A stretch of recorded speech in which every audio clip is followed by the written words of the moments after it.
Good morning, everybody. It's Rahgda Darwish, and today we'll be talking about the present perfect. We'll be talking about what is the present perfect, the formation of the present perfect, and how do we use the present perfect. Alright, now let's start our lesson. First things first, what is the present perfect? Well, the present perfect, it expresses the idea of something has happened or never happened in the past. But have you noticed anything here? Well, actually for me, I noticed that we said happened in the past. And I noticed also that the name of the lesson is the present perfect. Then how can present perfect talks about something which has happened in the past? It's unlogical, like the present is the opposite of the present is the opposite of past. Then how does it work? Well, let me tell you something that you need to know. The present perfect is just a title. It's just a name. Well, and the title and the name doesn't express the thing. It doesn't express it. Then what does express it? What does express the thing is that question that we ask. What is that thing? What is that thing what is the present perfect? What is the present perfect? It expresses the present perfect, but not the name of the present perfect. Then how did you knew? I knew from present perfect and happened in the past. Like it's so clear here, right? Then the title or the name of the lesson doesn't expresses the lesson. What expresses the lesson is what is the present perfect, or what is the thing that you're gonna talk about. Fine? Fine. Well, and here we also notice something has happened or never happened. Well, you might be asking how it is something has happened or never happened. Something has happened, it's fine. But how will I express something which has never happened? It's already never happened. So how will I express it? Well, we will express it from a little things. As I will give you a little example, which is I have never seen snow. Here I said I have never seen snow. Like it's something which have never happened ever. Well, and you'll see here also that I took no time. What is the meaning of no time? If there is a thing in the world called something or an action have happened in no time, everything in this world happened in time, right? Then how no time? I want to understand. Well, no time here means that, no time in this sentence. As if I said, I ate my breakfast, here's no time. Why? No time because I didn't mention the time. Well, I here mean that we don't mention a specific time. It's fine. It's really fine that if you didn't mention the time in the present perfect, it's something it's okay. It's working. Like the sentence will work. So in the present perfect, we usually don't mention the time. As for example, Jack have seen snow. Maybe Jack have seen snow from a minute ago, maybe from a year ago, maybe from a month ago, maybe from a week ago, right? So in the present perfect, we aren't interested in like telling the time in it. Fine? Well, let me give you another example for the present perfect, which can make it really clear for you. Rahgda has finished her homework. Have you ever traveled abroad? Have you ever traveled abroad? Rahgda has finished her homework. Jack has seen snow. I have seen snow. Right? Then this is examples for the present perfect. Well, it's good to know that we frequently use this adverb. How? Well, we use just, already, yet, never, and still, sometimes or frequently in the present perfect. Well, what does that word mean? Like, what does they mean? Well, the word just means that this thing have happened in a written time. Like, I just finished my homework. That means I have just finished it from maybe a day, maybe a minute ago, maybe an hour ago, and these things. Already, we use it for just making sure that the verb have done. Like, I already finished my homework. Like, I here made the sentence is more specific and more surely. Yet means that for now. Like, I haven't done my homework yet. For now, I haven't done my homework. I'll be finished with it. Alright, never means that thing hasn't happened. It hasn't happened. I never traveled abroad. That thing hasn't happened ever. And still means, maybe I'll give you an example because it will be easier for an example. I still watching the same movie every day. I think that you understood it. So if we are intended to put this in examples, we can say I have just, we can delete this thing and we can add just, so it would be I have just seen snow. I already seen snow. Right? I have just seen snow. I already seen snow. I haven't seen snow yet. Which makes us ask a question. Yet comes with negative sentences. How? I haven't finished my homework yet. Right? I haven't seen snow yet. I haven't traveled abroad yet. So yet comes with negative sentences. And never, for an example, we can say I have never seen snow. I have never traveled abroad. I have never finished my homework. I have never washed the dishes. Right?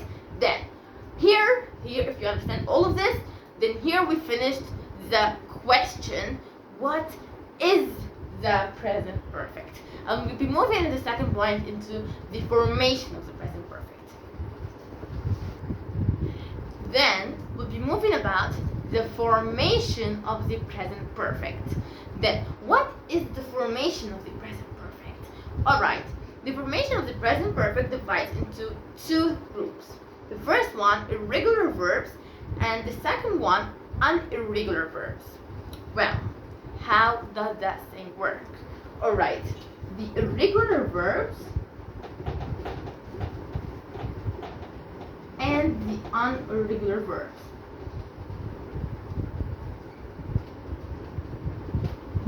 The irregular verbs are the verbs which end with the ed.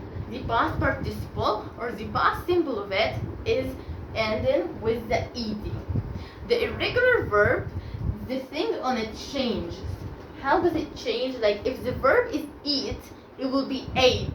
It will be eaten. Fine?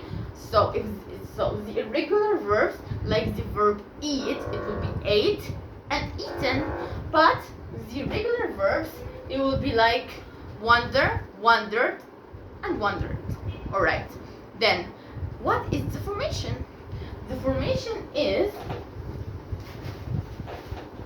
subject plus have or has plus past participle. What? How?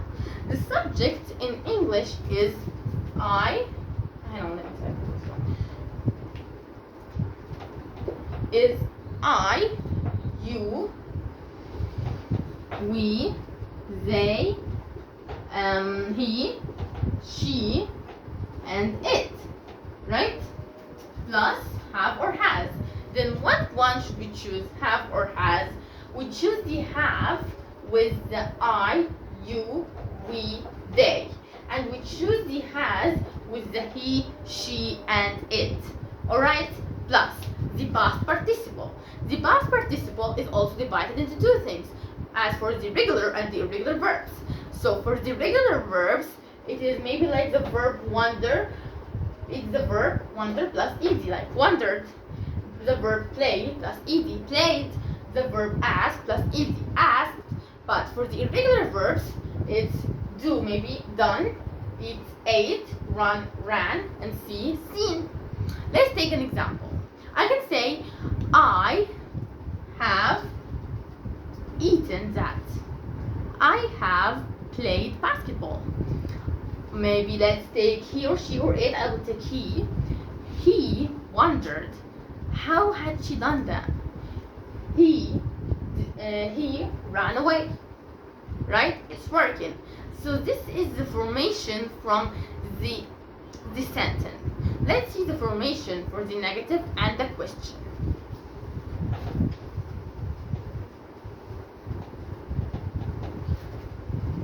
The formation for the negative and the question is some kind of funny. How? You know, this is number 1, this is number 2, and this is number 3, right? We make it 2, 1, 3. I don't understand. I will make you understand. Here is have or has, right? So in the formation of the question, we put have or has, right? And then we put the subject, and then we put the past participle in the last. What? What are you saying?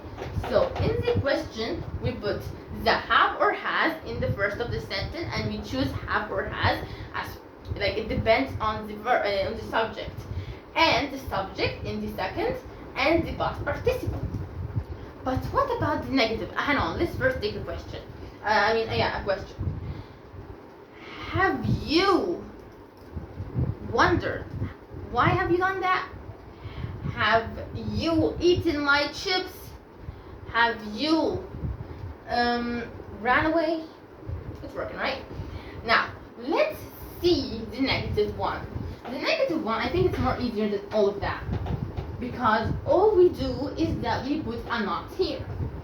What? Yes, we say maybe I have or has, maybe I have cleaned, cleaned the dishes. This is a normal sentence. Then what is the normal sentence? What isn't the normal sentence is we add the not. That we made it a negative, right? Then I have not cleaned the not. No, we don't do this. What is that stupid thing? We say I have not cleaned the dishes. I haven't cleaned the dishes. You haven't wondered. You understand the main idea, so you understand the main idea. Fine.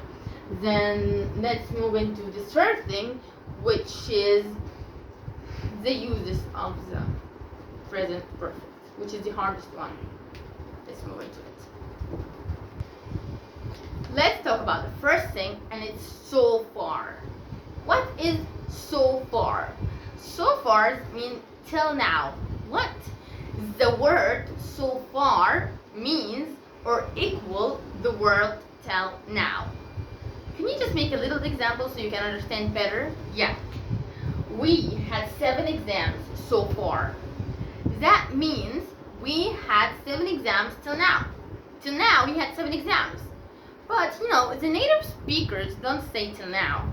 They say so far. So when you come and talk, I had 7 exams so far. That means right till now, But the native speakers don't say till now. It's only the teachers when they tell you grammar and this, so they tell you that verb is still continuing till now. This is for the teachers, but the native speakers said it like we had 7 exams so far. I cooked 7 cakes so far, and there's still 3 eggs that I need to make. So far is such an important thing which you need to know. So there is the exam that I said we had 7 exams and I cooked 7 cakes. Now let's move into the other thing. Now let's move into such an important thing, which is using since or for with states. What? The since or for work with states? Yes, they do work with states. How? Well, let me give you an example, but that example is not present perfect. This example, which is in front of your eyes, isn't present perfect. It is present simple. We will transform it to present perfect when we understand the main idea. But we need to just to make you understand this with the present simple, so it's easy like simple, and then to the present perfect. Yes, present perfect. Alright.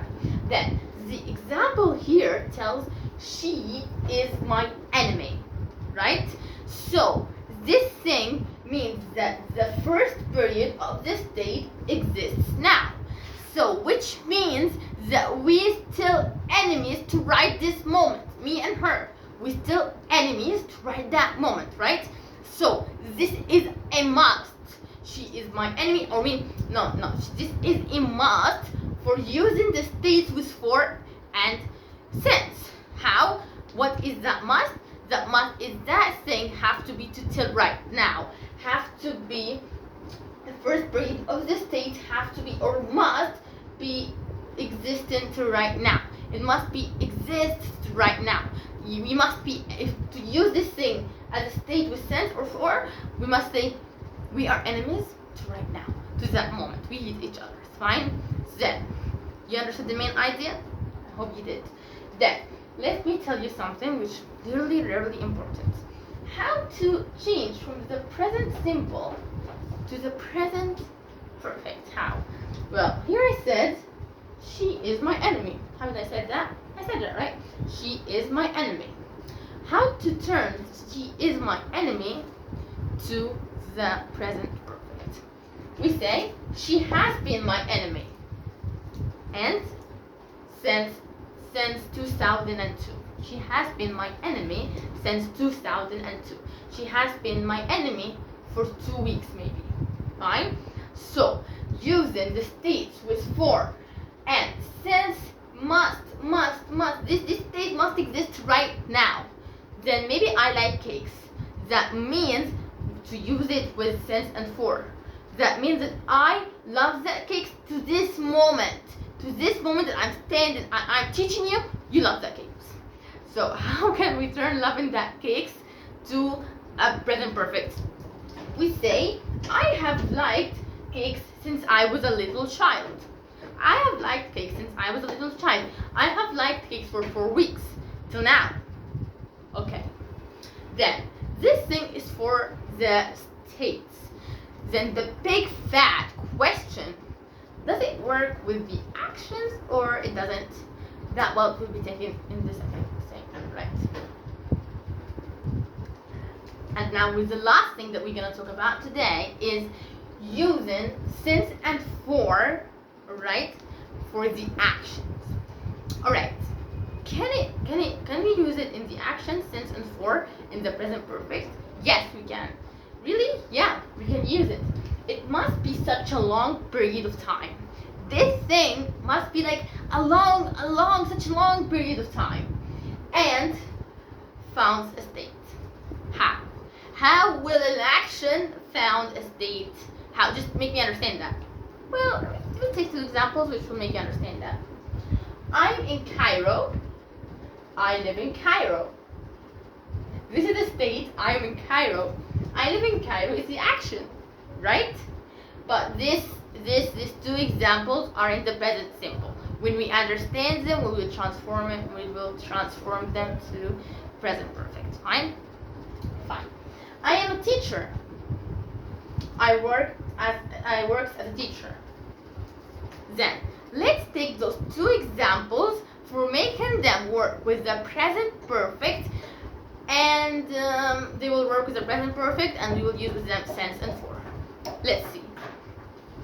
If you take the first one, which is I am in Cairo, I would say what? Yeah. I have been in Cairo since 2002. I have been in Cairo since 2002. It's working, right? Then let's take the other one for making you understand better. This one will be I work as a teacher. Fine. I've worked as a teacher since 2002, and we can also say I've been a teacher since 2002. Well, what is the difference between this and that? This is I have worked as a teacher since 2002, and I've been a teacher since 2002. The difference between them is such an easy thing. The first one is a state, and the second one is a verb. Alright then, you understood everything you need about the present perfect. Hoping you enjoyed the video and hoping you understood anything from what I said. And thanks for watching. Bye.